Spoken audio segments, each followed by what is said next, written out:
politicians like discussion of their speeches and their acts only when the discussion is favorable. They like to be praised, flattered, told that they're right, that they're great statesmen, and that kind of analysis they always welcome. But any other kind of analysis, which is even faintly critical or faintly disagreeing, suddenly becomes some kind of disservice to the American people.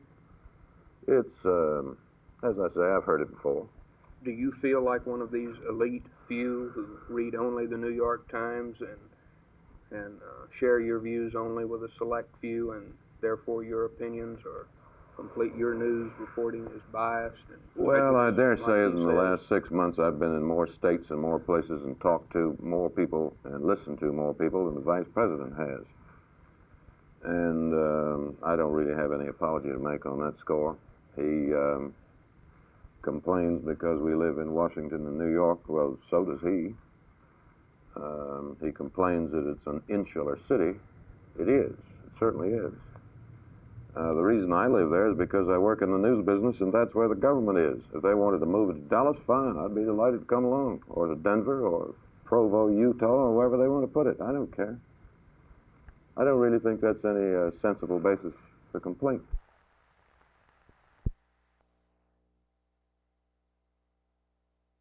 So we have developed this umbrella filter device, which can be placed inside the vein under local anesthesia, and it prevents a major operation. What is it made of, and does the body object to it? Is it a foreign substance? The umbrella is made of silicone rubber, which is bonded to each side of algiloid spokes. And these are the most inert substances that we can place inside the body. How do you do it, and why is this so much more tolerable to a very sick patient? First, we make a very small incision in the neck, which is made under just a Novocaine anesthesia, and then the umbrella is placed through a catheter, which is advanced under X-ray control, and the patient has no feeling of it.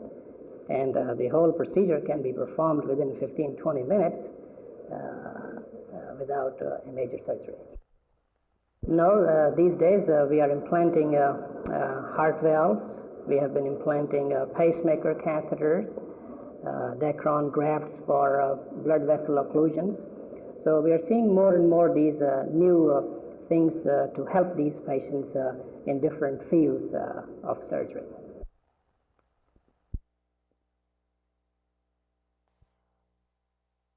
I was completely overwhelmed. Being a candidate at large, I hadn't been through a local pageant, so that was my first experience being crowned, and it was really a great experience. I couldn't imagine being Miss Teenage America because I'd seen it on television before, and that girl always seemed so special. I couldn't believe it was happening to me. What was the reaction of your 44 other girls? They were great. They seemed to be as excited as I was. You've been making your own plans most of your life, and this coming year will see a great change. What plans are in store for you through the sponsor and the National Committee? They're making great plans right now. I think my itinerary for the coming year will be really extensive. The trips and the appearances, they're in operation right now. They're in the planning stage. I'm not really sure what I'll be doing and when I'll be doing, but I'll be at their beck and call. I'll be ready to go whenever they call. You're looking forward toward a busy year. That's right.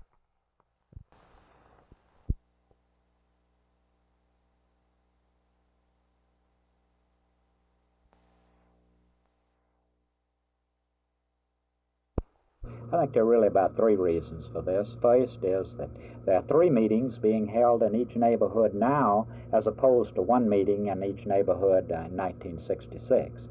And second reason is that the program then was brand spanking new and people were curious, and now the people who come, shall we say, most of them are much more serious about the program.